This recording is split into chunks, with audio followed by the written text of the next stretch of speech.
Bonjour à tous et bienvenue sur le podcast Je peux pas, j'ai business. Je suis Aline, coach business chez The Bee Boost et chaque semaine, avec ce podcast, je vous donne les stratégies, les conseils, les astuces et surtout l'énergie pour booster votre business et accélérer vos résultats. Alors mettez-vous à votre aise, installez-vous confortablement et c'est parti pour l'épisode du jour. Ok, c'est parti, l'enregistrement commence. Hello les amis, bonjour tout le monde et ravi de vous retrouver pour ce nouvel épisode de podcast. J'espère que vous allez tous bien, j'espère que vous êtes passé une super semaine, quel que soit le jour, l'heure, à la date à laquelle vous écoutez ce podcast. J'espère que tout va bien dans votre vie. Et je suis trop contente parce qu'aujourd'hui c'est le 50e épisode de podcast et pour moi c'est un petit cap, c'est un petit cap, le cap des 50. Voilà, c'est on est à la moitié la moitié du centenaire. Bref, la moitié de la centaine. Mais je trouve ça trop cool, c'est un beau projet et ça se concrétise et ça avance et ça me plaît. Donc tout va bien dans le meilleur des mondes et je suis très contente. Et du coup, pour marquer le 50e épisode, je vais juste, au lieu de faire une dédicace à une personne en particulier, je vais faire une dédicace à vous tous. Voilà, j'ai envie de vous dire à quel point vous êtes merveilleux, à quel point vous assurez, que vous ayez commencé votre business, pas commencé votre business, que ce soit une période trop bien pour vous, que ce soit une période où vous êtes un peu plus down, une période un peu plus compliquée. Vous êtes merveilleux et vous allez assurer et tout va bien se passer et je vous envoie plein d'amour où que vous soyez. Merci d'écouter cet épisode et surtout croyez en vous parce que c'est vraiment ça. Ça prend que ça en fait la réussite. La réussite c'est de croire en soi. Et du coup c'est une parfaite transition en plus pour mon sujet du jour parce qu'on va en parler bien sûr évidemment. Ok, du coup épisode du jour. Je crois que c'est l'introduction la plus courte que j'ai faite depuis le début. En fait ça me réussit bien de pas faire de dédicace et tout et de pas m'éparpiller dans tous les sens. Bon les amis, épisode du jour. Vous savez, il y a une phrase que j'entends tout le temps quand on me demande des renseignements sur mes coachings, quand je fais mes appels découvertes avec mes futures clientes et clients, etc. Et il y a une expression qui revient constamment et on me dit « j'ai besoin d'un plan d'action ». J'ai besoin d'une liste d'étapes à suivre pas à pas. J'ai besoin qu'on me prenne par la main et qu'on me dise quoi faire parce que je me sens submergée, je m'éparpille. Mais tout le monde, vous prenez n'importe laquelle de mes clientes actuelles, tout le monde me dit la même chose. Et je comprends parce que moi aussi c'est pareil.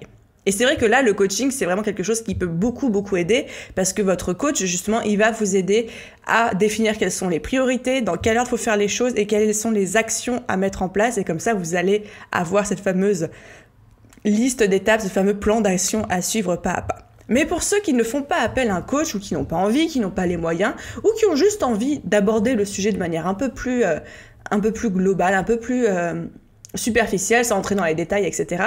J'ai prévu cet épisode de podcast que j'ai appelé 5 étapes pour un business qui rapporte. Pourquoi ? Parce que c'est vrai que généralement, quand on se lance dans le business, on a une idée, on trouve ça trop cool, on est on fire, on file créer le compte Instagram et le site internet, on trouve des belles couleurs et on aime bien son feed d'Instagram, on met des tarifs sur son site en se basant sur ce que font à peu près les concurrents ou ce qu'on a envie de faire nous, et puis après, il n'y a rien qui se passe. Et puis après, on se dit, ils sont où les clients, comment je fais, etc. Et c'est là que généralement on se dit, je crois que j'ai loupé une étape ou je crois qu'il y a un truc que j'ai pas compris.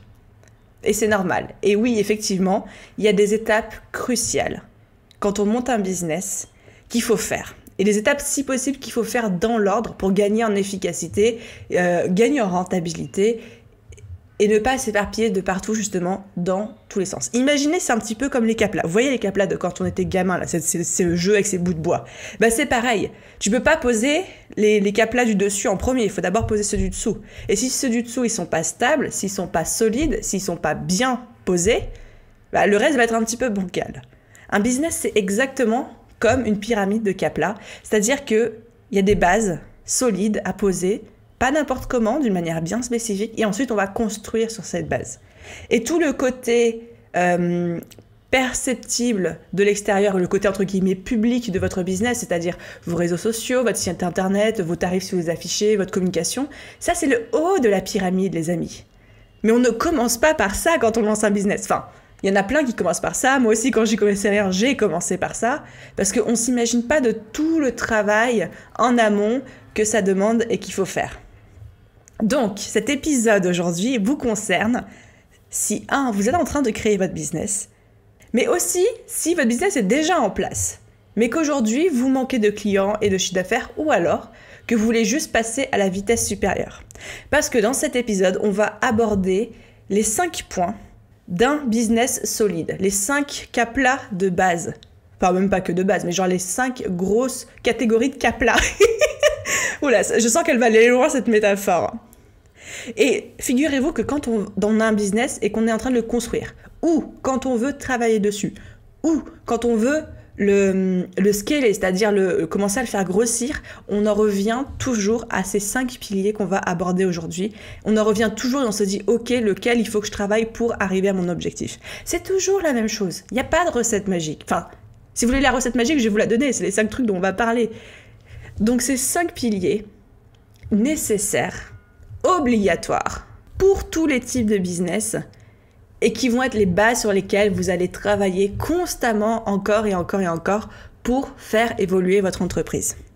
Et pour ceux qui souhaiteraient aller encore un peu plus loin dans cette démarche, pour cet épisode, j'ai remis à jour un de mes anciens cadeaux gratuits, un des anciens freebies, qui s'appelle 14 étapes pour un business qui rapporte. Ça va reprendre tout ce qu'on va voir dans le podcast aujourd'hui ensemble, mais ça va aller encore plus loin. Et en plus, à chaque fois, vous avez des exercices à faire pour vous donner la marche à suivre, pour vous mettre dans la bonne direction. Donc, c'est pas un freebie que vous allez faire en 5 minutes. C'est un truc un peu complet, c'est presque un workbook. Mais si vous avez envie, si vous êtes sérieux par rapport à votre démarche de progression, votre engagement dans votre business, ça peut vraiment vous aider à identifier les points qu'il faut travailler, à commencer à mettre en place des actions. D'ailleurs, pour la petite histoire, ce freebie, avant, il y en a peut-être certains qui l'ont déjà téléchargé dans sa première version, vu que là il a été retravaillé, mais il s'appelait Crystal Clear. Et quand je me suis faite coacher, ma coach m'avait demandé de le retirer de mon site internet parce qu'elle jugeait que c'était quelque chose qui devait être vendu, parce qu'il y avait trop de valeur à l'intérieur, que c'était trop complet et que ce n'était pas un freebie. Elle m'avait dit, retire-le de ton site, Aline, ça c'est un truc pour faire une petite formation plus tard, un petit produit d'appel à 30 ou 40 euros, mais tu ne le donnes pas gratuitement. Et moi, bonne élève, je l'ai retiré. Sauf qu'aujourd'hui, quand j'ai préparé cet épisode de podcast, je me suis dit, c'est quand même bête, parce que tout ce que je vais dire dans le podcast, c'est ce qu'il y a dans ce freebie plus ou moins, sauf que le freebie, il y a les exercices en plus. Donc j'ai décidé de le retravailler, de le remettre gratuitement sur mon site. Bref, tout ça pour dire, si vous voulez le télécharger, vous allez soit sur mon blog, l'article de blog qui est au nom de ce podcast, c'est-à-dire 5 étapes pour un business qui rapporte, soit dans la description de cet épisode de podcast, vous allez avoir le lien de téléchargement direct pour télécharger le workbook. Voilà, un bon entendeur. Alors ok, je reviens à mon sujet du jour, les 5 étapes pour un business qui rapporte. Étape numéro 1. Avoir un message, une vision et un positionnement clair. Ça, c'est la toute première étape. Ah, et entre parenthèses, toutes les étapes que je vous cite aujourd'hui, c'est aussi ce que je travaille moi pendant mes coachings individuels. Je vous donne ni plus ni moins mon plan et les éléments que je travaille. Donc, avoir un message, une vision et un positionnement clair, c'est la base pour votre business. Alors, quand on dit ça, on parle de plusieurs choses. Quand je parle de message, je parle de ce que vous voulez transmettre au monde, l'idée pour laquelle vous vous battez. C'est-à-dire qu'un business, c'est d'abord vous, en tant que personne, c'est la liberté que ça vous apporte, la liberté financière, la liberté physique, la liberté de travailler où vous voulez, de ne plus avoir de hiérarchie.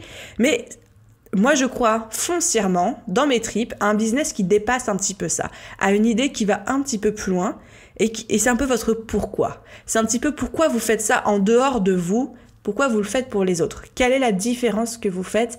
Quel est le petit changement, même 0,01% de changement positif que vous apportez dans la société? Et pourquoi c'est important d'avoir cette vision qui va un petit peu plus loin que vous-même? Parce que les jours où vous n'allez pas être motivé, les jours où vous n'allez pas avoir confiance en vous, les jours où on va vous faire des sales remarques, les jours où vous allez être en mode complètement dépression, et il y en a, ça arrive tout le temps, tout le monde les connaît ces moments-là, c'est cette raison-là qui va faire que vous allez vous lever. C'est cette raison-là qui va faire que vous allez continuer quand même et que vous allez dire « Ok, aujourd'hui je fais de mon mieux et demain ça ira mieux ».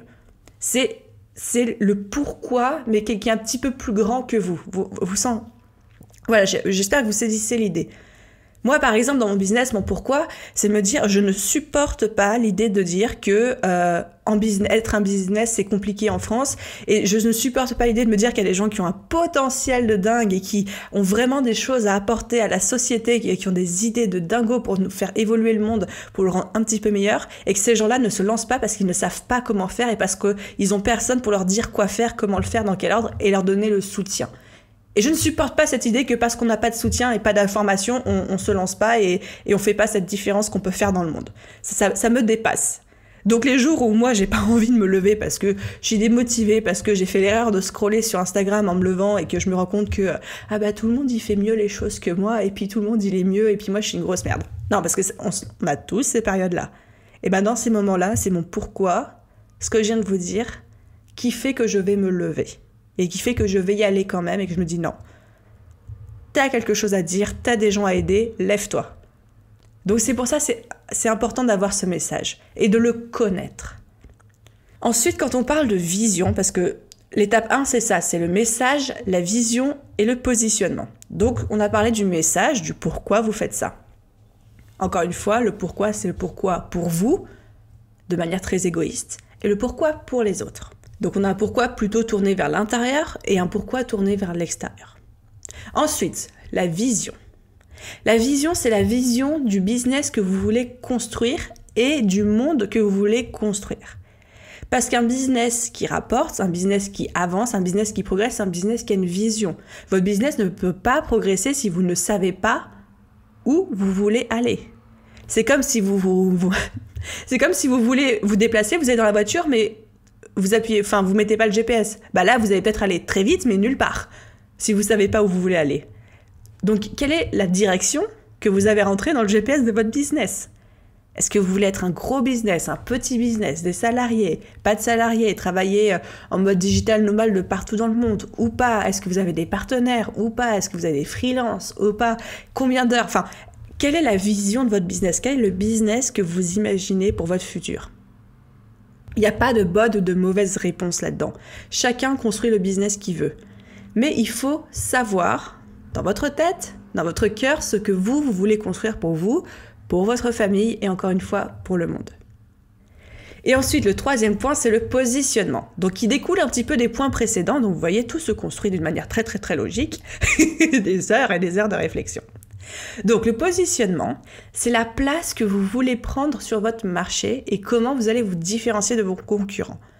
Alors, je sais que se différencier de ses concurrents, ça fait toujours très peur. On a l'impression qu'il va falloir inventer un truc complètement sorti du chapeau, en mode « ouais, j'ai trouvé l'idée que personne n'a jamais eue », mais le problème c'est que tout le monde a déjà eu toutes les idées. Alors, votre positionnement, encore une fois, c'est juste la place que vous voulez prendre sur votre marché. Et généralement, ça découle de votre message et de votre vision. Ça n'a pas à être quelque chose d'exceptionnel. Ça n'a pas à être quelque chose de jamais vu. Ça n'a pas à être quelque chose que tout le monde se dit « Waouh, mais j'y ai jamais pensé, pourtant c'est tellement logique. » Non, si vous arrivez à trouver quelque chose comme ça, c'est cool. Mais sinon, ça peut juste être un tout petit truc. Par exemple, moi, mon positionnement dans mon business avec Beboost, c'est, comme je vous dis, le fait de simplifier, de dédramatiser l'accès à l'entrepreneuriat, mais aussi de le faire dans la joie et la bonne humeur, parce que je ne comprends pas comment on peut faire un truc qui nous passionne sans en rire. Je comprends pas comment on peut... on peut pas rester à fond dans un truc si ça nous fait pas rire, si on kiffe pas, tu vois. Donc, il y a une importance du plaisir et de la bonne humeur pour moi qui est primordiale, mais parce que c'est dans ma vie, c'est dans mes valeurs, c'est dans ma personnalité, et je veux retranscrire ça. Et ça, c'est un peu mon positionnement. Donc encore une fois, j'ai pas réinventé la roue, j'ai pas réinventé une nouvelle stratégie incroyable, j'ai pas trouvé un secret au fin fond de l'Amazonie. Non, j'ai juste fait appel à moi, qui je suis, mes valeurs et ce qui est important pour moi, et je l'ai retranscrit dans mon business. Donc votre positionnement, ça ne doit pas être quelque chose d'unique, d'inédit et de jamais vu. C'est juste vous qui vous êtes et comment vous le retranscrivez dans votre marché pour prendre une place qui est bien à vous. Et pour ceux qui voudraient avoir un peu plus d'astuces et de conseils concrets sur comment on se démarque de la concurrence, je vous renvoie à l'épisode 48 du podcast. Je mettrai le lien dans la bio. Et là, on va vraiment rentrer dans les détails de manière très stratégique, comment on peut se différencier, sur quel point et quel levier on peut jouer. Ensuite, deuxième étape, deuxième pilier, pour un business qui rapporte? Ça va être de connaître votre client idéal sur le bout des doigts. Alors, je sais que vous m'entendez parler du client idéal, mais genre tout le temps. Et franchement, j'assume parce que pour moi, c'est le truc le plus important dans un business. Ça, c'est ma vision. Vous avez le droit d'être d'accord, de pas être d'accord, mais pour moi, connaître son client idéal, c'est le truc le plus important dans le business. C'est le seul exercice qui compte vraiment. S'il y a un seul truc à choisir, je choisirais celui-ci. Pourquoi ? Parce que tout simplement, concrètement, de manière très pragmatique, ce qui vous rapporte du chiffre d'affaires, ce qui fait que vous avez un business rentable, c'est vos clients. C'est l'argent que vos clients vous donnent pour vos produits ou vos services. Tout simplement, c'est la base. Donc, en partant de ça, moi je pense que le client doit être au centre de toutes les décisions et de tous les choix stratégiques que vous faites pour votre business et de toutes les actions que vous mettez en place. Parce que vous adaptez votre business. Alors, attendez. Votre business, c'est vous, c'est votre positionnement, c'est votre personnalité, etc. Certes, mais votre business, il est tourné vers votre client parce que c'est un client que vous servez. Donc, de là, votre expérience client, votre service client doivent être irréprochables. Votre offre doit être adaptée à votre client. Et moi, je sais que je suis intransigeante là-dessus, déjà pour moi, pour mon business, mais même en termes de coaching avec mes clientes, pour 2 raisons. Parce que, numéro 1 déjà, on prend pas les gens pour des vaches à lait dans la vie, on est en 2020, on est là pour faire plaisir aux gens, pour kiffer et pour leur rendre service et pour avoir un effet positif dans leur vie. Donc on ne prend pas les gens pour des cons, on ne prend pas les gens pour des vaches à lait, on est en business pour nous aider nous, d'un point de vue égoïste encore une fois, mais aussi pour aider les autres. Et comme je disais, pour apporter du positif dans leur vie, avec nos services, nos produits, même si c'est à toute petite échelle. Et ensuite, la deuxième chose, c'est que comme je vous disais, pour moi, la clé d'un business qui rapporte, c'est à quel point vous connaissez votre client idéal et à quel point vous avez organisé votre business autour de lui, de ses problèmes, de ses besoins. Bien souvent, moi, je vois des entrepreneurs, et ça, c'est un gros problème que je constate, mais c'est normal, quand on ne sait pas, on ne peut pas le deviner, qui construisent leur business autour d'eux, autour de leur personne, mais pas autour de leur client idéal. Et du coup, c'est quoi les conséquences de ça ? Les conséquences, c'est que les gens, vos clients idéaux, ils arrivent et ils se disent ça a l'air cool comme business, mais c'est pas tout à fait adapté à ce que je veux, à ce que je cherche, etc. Et du coup, il n'y a pas de chiffre d'affaires, il n'y a pas beaucoup de clients qui débarquent, etc. Vous savez, l'idée à la base de ça, pourquoi je vous raconte tout ça et pourquoi je mets l'accent dessus, l'idée, c'est vraiment de se dire qu'aujourd'hui, en 2020, mais c'était aussi le cas en 2019, en 2018, même de toutes les époques d'ailleurs, l'être humain, on est des êtres humains, on est égoïste. On est égoïste parce que de manière très naturelle, très instinctive, on est programmé pour faire attention à nous et à notre survie. Donc c'est-à-dire que n'importe lequel d'entre nous, quand on va se retrouver face à une situation X ou Y, on va regarder avant tout ce que cette situation peut nous apporter. On peut travailler sur notre altruisme, sur notre philanthropie, mais de manière encore une fois très naturelle, dans notre ADN, on est programmé pour assurer notre survie et donc pour s'occuper d'abord de nous et de nos bienfaits. Et la dérive de tout ça, c'est que quand on va se retrouver face à une offre, face à un produit, face à un service ou même face à un contenu gratuit, face à un post sur les réseaux sociaux, tout de suite on va se sentir beaucoup plus impliqué, concerné et intéressé si ça nous parle, si de manière très égoïste on en retire quelque chose, du plaisir, du rire, on apprend, on se sent bien, on a l'impression que la personne en face nous connaît, etc. Donc vous, c'est ça que vous cherchez comme résultat, vous cherchez à faire en sorte que votre client idéal ou vos abonnés, votre audience, etc., quand ils tombent sur vos offres ou quand ils tombent sur vos contenus gratuits, ils soient super intéressés, ils se sentent concernés, ils se disent « Oh punaise, elle me connaît, elle parle de choses que je vis tous les jours, elle parle de problèmes que je rencontre, elle parle de mes besoins, etc. » Il le dira jamais comme ça, mais inconsciemment, c'est ce qui se passe. Et comment on arrive à faire ça ? En étudiant son client idéal sur le bout des doigts. Donc c'est pour ça que pour moi, encore une fois, s'il y avait un seul truc à travailler dans votre business, ce serait celui-ci, sans hésiter. Moi, c'est mon fer de lance. Et pour ceux qui souhaitent du coup approfondir, travailler leur client idéal, je vous ai donné toute ma méthode pas à pas. Déjà, c'est l'épisode 28 du podcast. Pareil, je vous mets le lien dans la description. Et là, je vous guide vraiment pour faire cette étude de client idéal. Ensuite, étape numéro 3 pour un business qui rapporte, c'est d'avoir une offre claire, adaptée à son client idéal. Parce que, vous voyez, encore une fois, qu'à plat, tout se construit les uns sur les autres. Quand on a bien fait son travail de client idéal, on se rend très vite compte qu'en fait, c'est pas nous qui inventons notre offre, notre produit, notre service, la manière dont on le vend. C'est pas quelque chose qu'on tire du chapeau et qu'on met sur le marché en croisant très fort les doigts et en priant en criant en espérant que ça fonctionne. Non, c'est l'étude de votre client idéal qui va définir les grandes lignes de votre offre. Et tout particulièrement si vous êtes en prestation de service. Parce que votre offre, vous allez la construire autour d'un besoin et vous allez la construire autour d'un problème que vous résolvez pour votre client idéal. Encore une fois, quand je dis besoin et problème, on ne parle pas de besoin vital ou de problème existentiel intense. Ça peut être un tout petit truc. Par exemple, les personnes qui font de la fabrication de bijoux, elles peuvent se dire « écoute, moi je résous pas trop de problèmes avec mes bijoux ». Vous touchez quand même à un besoin qui touche plutôt à l'ego, un besoin d'être différent, un besoin... Pourquoi les gens ils achètent du luxe, vous voyez? Pourquoi les gens ils achètent des sacs Chanel? Pour l'image que ça renvoie d'eux. Alors ils vous diront non, parce que c'est beau, etc. Oui, certes, mais c'est pour l'image que ça renvoie d'eux. Donc là, on touche à un besoin d'ego, un besoin de s'intégrer à une société, un besoin de se démarquer, un besoin d'afficher sa richesse pour afficher son importance. Donc voilà, c'est un peu capillotracté, j'en ai conscience, mais on touche à ça. Et quelqu'un qui va acheter des bijoux chez un artisan qui les fait main, il va acheter les valeurs derrière, il va acheter les valeurs de l'artisanat, il va acheter le message, il va acheter le fait qu'il va se sentir bien parce qu'il pourra dire oui, c'est un petit artisan local que j'encourage, etc. Enfin voilà. On touche à tous ces besoins-là. Donc, quelle que soit aujourd'hui votre situation et votre business, votre produit, quelque part, va résoudre un besoin ou un problème de votre client idéal.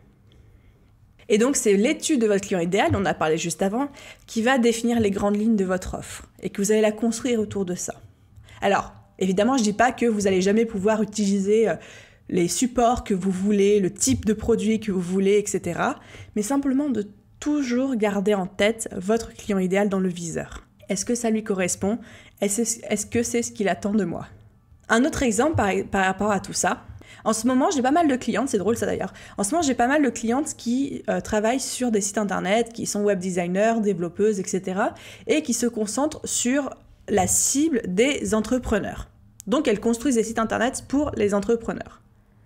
Et quand on réalise les études de marché et quand on réalise les études de client idéal, on se rend très vite compte qu'aujourd'hui, une entrepreneur comme vous, comme moi, etc., quand elle fait appel à un prestataire pour réaliser son site, elle aimerait que, dans l'idéal, elle adorerait que le prestataire s'occupe de tout. Le site internet, mais aussi les mentions légales, la mise en place de la Google Search Console et Analytics, le SEO, peut-être même les images et le texte, etc. Alors que quand elles font appel à un développeur standard qui leur dit « moi je fais juste le site web, mais je m'occupe pas des photos, ni du texte, ni du SEO, ni de la Search Console, ni des mentions légales et tout », et ça c'est tous des métiers différents, oui, effectivement, c'est le cas, mais la cliente, elle se trouve un peu désemparée, un peu submergée, parce qu'elle n'a peut-être pas le budget pour faire appel à 50 000 prestataires, et même si elle l'a, ça fait quand même 50 000 prestataires.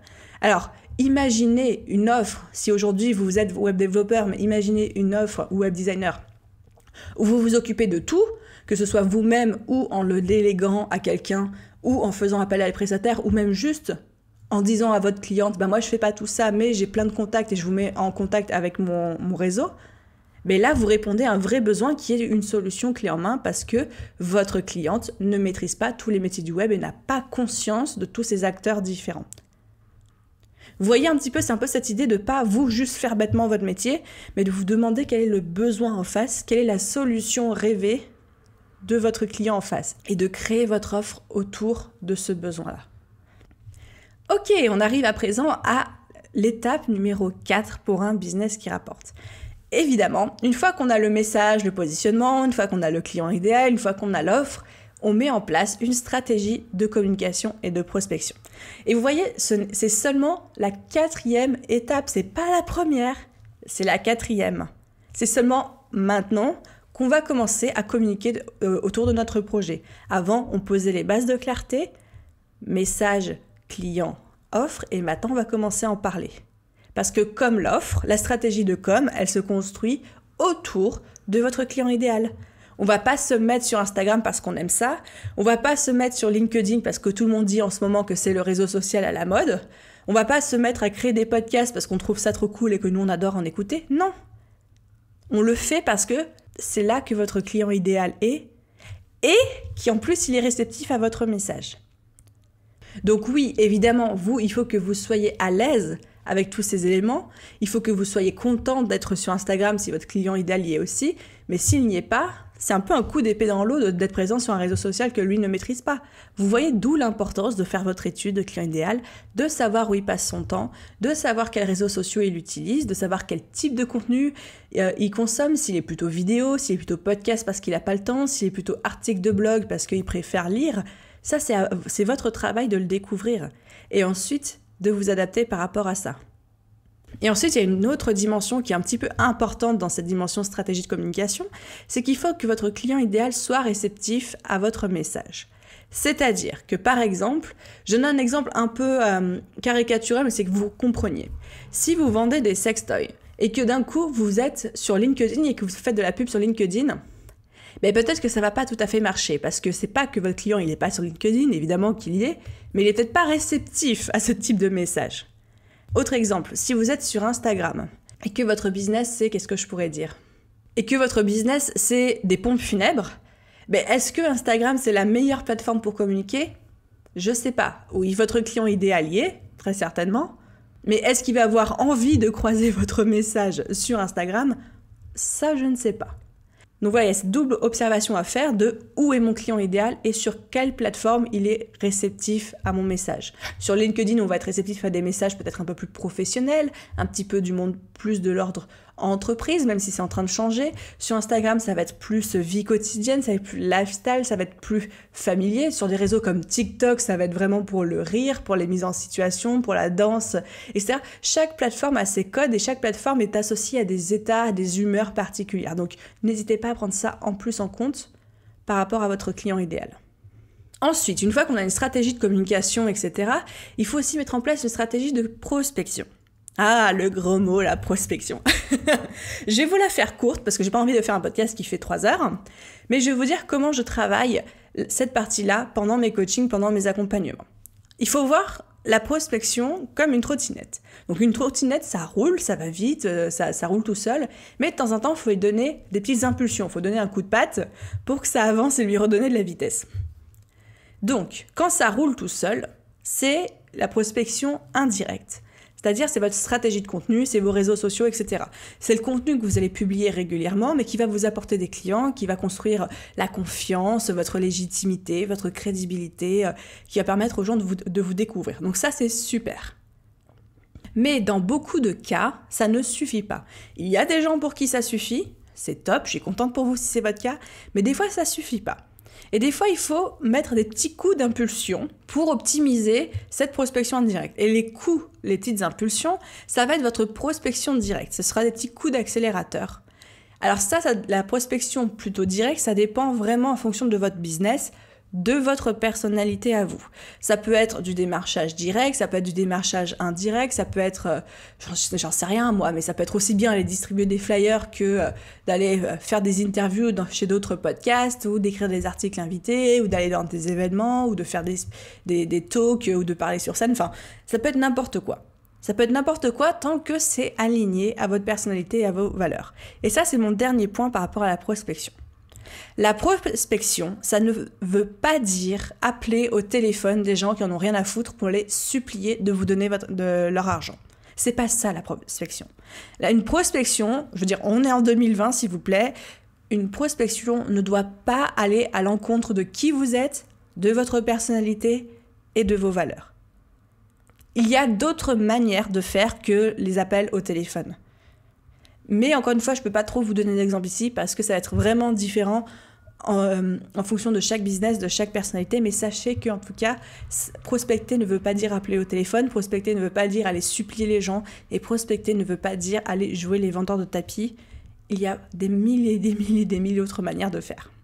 Et pour terminer, notre 5e étape, notre 5e pilier, et pour moi aussi un des plus importants, peut-être le 2e plus important après le client idéal, ou ex aequo. Allez, ex aequo. L'étape numéro 5, pour un business qui rapporte, c'est le travail sur votre mindset. Le mindset, c'est votre état d'esprit. Donc, c'est votre travail en développement personnel que vous allez faire. Et pourquoi je l'ai mis là alors que c'est un peu plus perché, c'est un peu moins concret que les autres étapes ? Tout simplement parce que je réfléchis énormément en tant qu'entrepreneur et en tant que coach, à ce qui fait la réussite de certains et ce qui fait les échecs des autres et pourquoi il y en a qui réussissent et pourquoi il y en a qui réussissent pas. Et je peux vous dire au jour d'aujourd'hui que c'est pas une question de talent, c'est pas une question d'expertise, c'est pas une question de ceux qui maîtrisent leur business ou ne maîtrisent pas ou sont doués ou sont pas doués.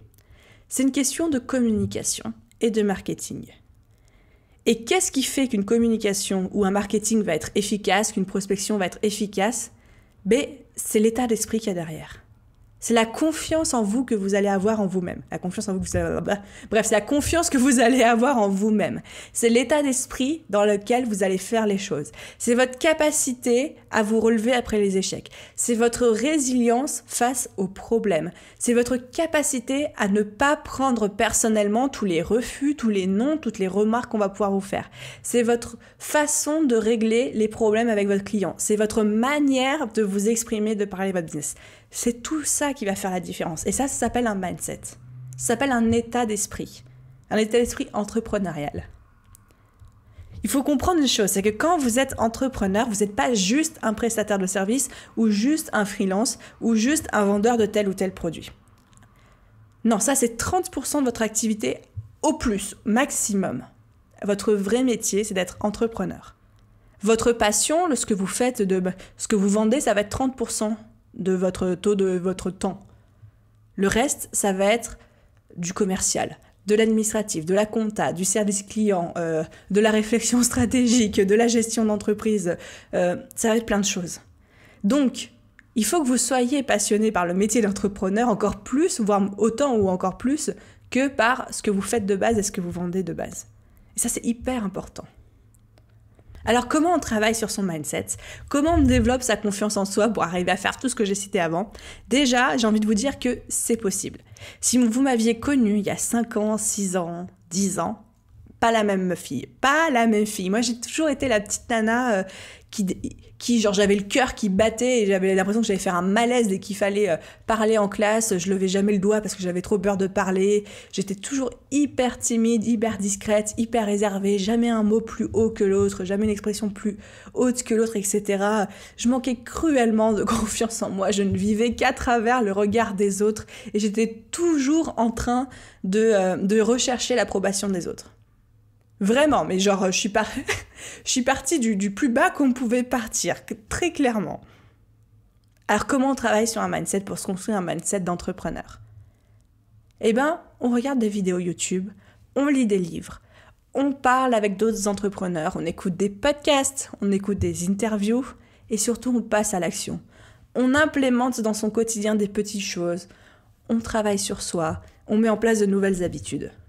Je vous dis pas qu'il faut sortir constamment de votre zone de confort. Je dis pas qu'il faut toujours tester de nouvelles trucs et vous mettre dans des situations inconfortables tout le temps et qui vous font paniquer. Pas du tout. Mais je dis juste d'être dans cette démarche d'agrandir votre zone de confort de 0,0001% par jour. Mais si vous le faites de 0,00001% par jour, au bout d'1 an, 2 ans, 5 ans, votre zone de confort va être beaucoup plus grosse. Parce que l'avantage quand on sort de sa zone de confort et qu'on reste à l'extérieur, c'est qu'au bout d'un moment, l'extérieur devient notre zone de confort. Et que notre zone de confort, ça devient un cercle qui grossit comme ça, comme ça, comme ça.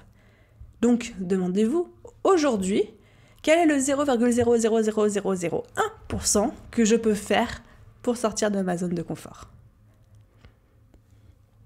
Le mindset, le travail sur son état d'esprit, c'est souvent un petit peu négligé pendant l'entrepreneuriat. Quand on construit son business, etc., parce que c'est, encore une fois, c'est un peu plus abstrait comme concept. On est plus à la recherche des bonnes stratégies pour vendre et des petits secrets pour... Comment ils disent tous là analyser l'algorithme Instagram, je sais pas quoi, enfin voilà. Mais... dites-vous bien que c'est votre mindset, c'est votre état d'esprit qui va faire que dès que vous allez vous retrouver confronté à un problème ou à un imprévu, vous allez pouvoir directement avoir le bon état d'esprit pour les résoudre. Vous n'allez pas vous retrouver bloqué. Et moi, c'est quelque chose que je mets un point d'honneur à travailler en filigrane pendant tous mes coachings, que ce soit mes coachings individuels ou mes coachings de groupe, parce que je responsabilise énormément mes coachés sur leurs résultats, sur les actions qu'ils mettent en place, sur le fait qu'ils passent à l'action ou pas, etc. Pourquoi ? Parce que mon but, à la fin de mes coachings, à la fin de mes accompagnements, et bientôt à la fin de mes formations, c'est que les gens n'aient plus jamais besoin de faire appel à moi. C'est parce qu'une fois que tu as le bon état d'esprit entrepreneurial, une fois que tu as le bon mindset, que tu as compris comment ça fonctionne, mais tu es capable de te sortir de n'importe quelle situation.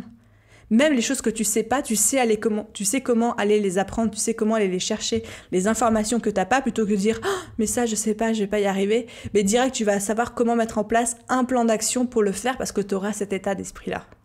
Tu vas pouvoir te sortir de n'importe quelle situation et faire progresser ton business, quel que soit le problème actuel, parce que tu auras l'état d'esprit qui va faire « Ok, j'ai tel problème, je vais mettre ça en place pour le résoudre, et c'est parti. » Et voilà les amis d'amour, c'est pour ce podcast numéro 50, les 5 étapes d'un business qui rapporte. Si je fais un petit récap ultra rapide, l'étape numéro 1, c'était d'avoir un message, une vision et un positionnement clair. Pourquoi vous faites ça ? Pourquoi pour vous, tourner vers vous ? Et pourquoi pour le monde, tourner vers l'extérieur ? L'étape numéro 2, c'était de connaître son client idéal sur le bout des doigts. Vous avez compris à quel point je pense que c'est important, indispensable, et en quoi après tout le reste en fait va se greffer sur cette étude du client idéal. L'étape numéro 3, c'est d'avoir une offre claire adaptée à son client. Ce n'est pas vous qui mettez en place votre offre, c'est votre client. C'est ce dont il a besoin. Parce qu'en donnant à votre client ce dont il a envie et ce dont il a besoin, vous allez vraiment l'aider. Et il y a une très grosse différence, comme je dis toujours, entre ce que la personne a envie et ce dont elle a besoin. Vous, des fois, vous savez que la personne elle a besoin d'un truc, mais elle va jamais l'acheter tel quel. Donc donnez-lui ce dont il a envie d'abord, et ensuite vous mettez dedans ce dont il a besoin. Étape numéro 4, c'est d'avoir une stratégie de communication et de prospection claire. Donc ça pareil, c'est en fonction de votre client idéal. Puis bien sûr, après, on retrouve tous les côtés régularité, production de contenu de qualité, prospection authentique, alignée avec vos valeurs, votre personnalité, etc. Et la dernière étape, c'est votre travail sur vous-même à ne surtout pas négliger, à ne pas vous dire « ce sera plus tard » ou « ça va se faire tout seul », etc. Vraiment, investissez là-dessus parce que c'est extrêmement important et c'est ça qui va faire vraiment toute la différence. Mais vraiment, ça fait toute la différence. Si aujourd'hui on me demande comment tu as fait pour monter ton business, pour faire X ou Y, etc., moi je vais vous répondre c'est mon état d'esprit. Parce que quand je me suis lancée, j'y connaissais rien au client idéal, j'y connaissais rien au marketing, j'y connaissais rien à la communication. Mais qu'est-ce qui a fait que j'ai appris ? Qu'est-ce qui a fait que je suis passée à l'action ? Qu'est-ce qui a fait que j'apprends encore tous les jours ? Qu'est-ce qui a fait que tous les problèmes que je rencontre, je les surmonte ? C'est mon état d'esprit. Tout simplement. Voilà les amis, j'espère que cet épisode vous a plu. Encore une fois, si vous avez envie de travailler plus en profondeur sur tous ces points, de les disséquer un petit peu plus et de passer à l'action, vous avez le workbook des 14 étapes pour un business qui rapporte, qui est disponible en téléchargement directement dans le lien de cette description. Si l'épisode vous a plu, comme d'hab, n'hésitez pas à me faire un petit retour, un commentaire, une note, etc. Ça aide vraiment le podcast à se faire connaître. C'est très, très encourageant pour moi. Ça me pousse à vous donner le meilleur de moi-même, mes meilleurs outils, conseils, astuces et coups de pied aux fesses. Merci encore pour tout. Ça doit faire moins la millième fois que je dis merci, mais c'est l'épisode numéro 50. Je peux le faire. Merci encore pour tout. Je vous souhaite une super belle journée, soirée, après-midi, matinée, où que vous soyez. Et à très vite dans un prochain épisode de podcast. Bye bye. J'ai trop bafouillé pour la fin. Allez, bisous tout le monde.